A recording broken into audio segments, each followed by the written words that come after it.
have never shared this on social media, nor have I talked about this on my channel. Actually, most people who know me in person do not know this, but I think it's time to share. I am turning 41 years old next month, and I want to be honest about aging. So here it is. I get Botox. Actually, now it's Dysport. I've been doing this for a few years now, and I'm not ashamed about it. This is not a how-to or telling anyone that they should do Botox, but I do think that we should be honest about what makes us feel confident. And I don't want to give a false belief that I have just aged well or have nearly flawless wrinkle-free skin with just eye creams and a good face cream alone, as so many public figures and influencers do. I started getting Botox about 3 years ago. I was really, as I aged in my late 30s, my forehead wrinkles, especially what's called like the 11s, the lines between your eyebrows, became so deep and noticeable for me. I really did not like them at all. I did not like it. Creams, good skincare routine, just was not making any difference. So the 11 lines were what brought me in for the first time that I went and got Botox. Now, I will say that I was very nervous the first few times getting Botox. I mean, it is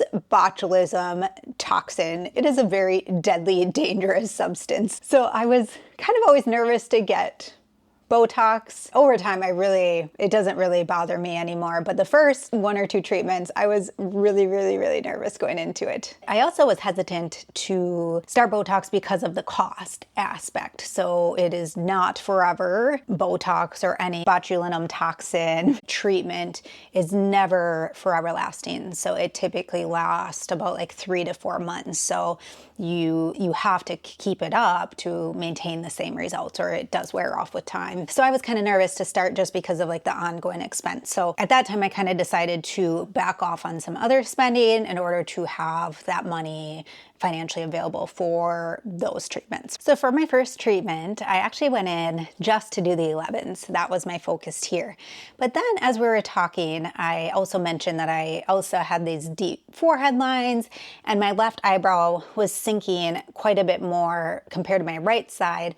My face was becoming asymmetric with time. So we treated the 11s, and then we did a little bit here, and then a little bit kind of on the eyebrows, more on the left side to like lift this eyebrow a bit more. And I liked it. We didn't do much at the first one, kind of went back and did a little bit more, so that way we didn't do too much right away, but kind of took a few sessions to figure out what was like the perfect amount for me and my goals and what I wanted. I will say that the first few treatments, I would get a really bad headache afterwards. My muscles up here were like, what are you doing to us?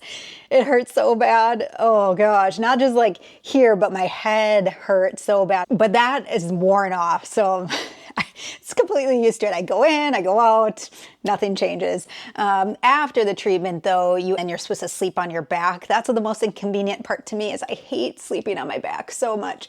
So the first night of the treatment, it's best to lay on your back, I believe. So that way it kind of, gets time to like sink in and spread out where it should be, rather than like pooling in one specific area if you're not sleeping on your back. So since starting 3 years ago, I've continued to get Botox treatments about every 12 to 14 weeks-ish. That's the mark that I like, where it just kind of starts to wear off, but not back to my like baseline. Right now we're at 12 weeks, nearly. I go in 2 days, which will be 12 weeks. So I can start to see some changes back, but not anywhere near where I was before I started treatments. I did Botox treatments for the first 2 years-ish, and then Botox redid their point system or something. There wasn't just as much like benefit and cost savings with Botox. I could always try a different product, but I always declined. But this time I was like, yeah, let's try Dysport. Sure, they had a better point system, so you could get like more discounts on future sessions and things. So I tried Dysport, and I actually do like Dysport better. I feel like it kicks in a little bit faster. I see kind of those results in like 10, 12 days rather than that full 2 weeks.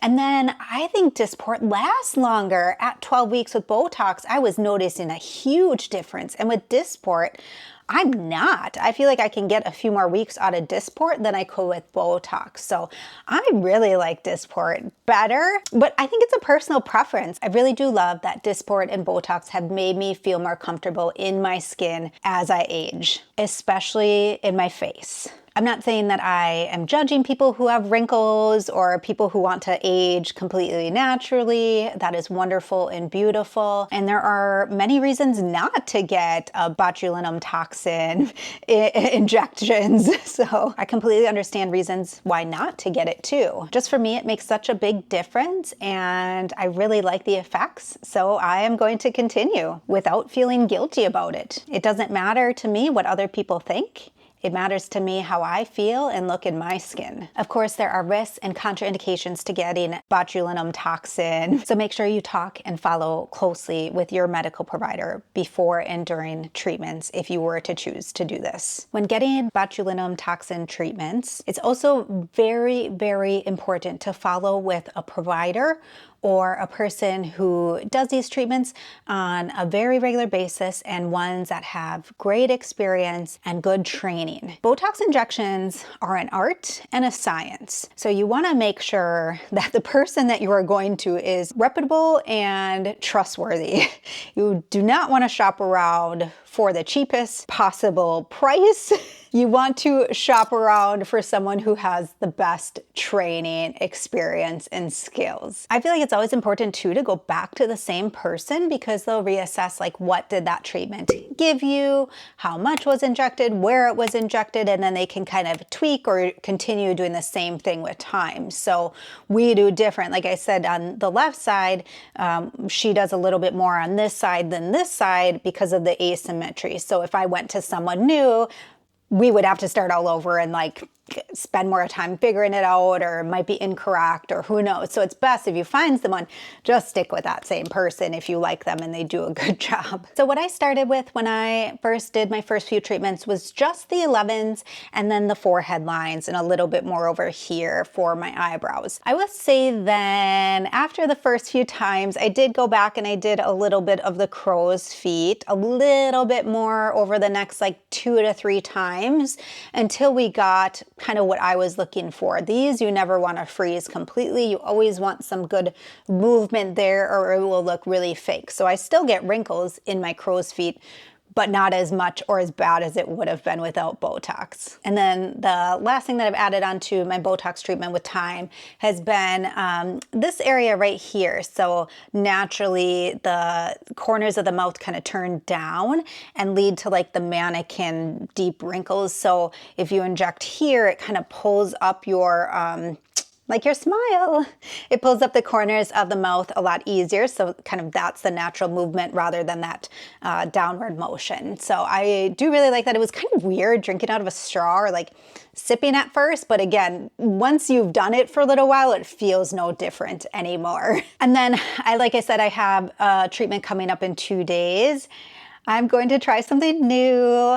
In the last 6 months, I've noticed and been really bothered by my wrinkles on my neck. This is definitely aging now. So I'm gonna have this area treated this time just to see what that looks and feels like. That's probably something that I will add into my every few months routine as well. If I like it, I'm sure I will. So now that I'm going for a treatment in 2 days, I will show you close-ups of what like my neck area looks like right now and the wrinkles. And then I'll show you 2 weeks from now. So that way you can kind of see the full effect and the difference that a brand new treatment makes. Because again, you won't notice much difference in my face because it's still there. So I'm just going to continue treating over time. It will never get back to like that baseline unless I went months and months and months without treatment. I honestly am fearful of aging. I realize that it is such a blessing to be able to be at the age that I'm at and to have wrinkles and to have white hairs and gray hairs popping up.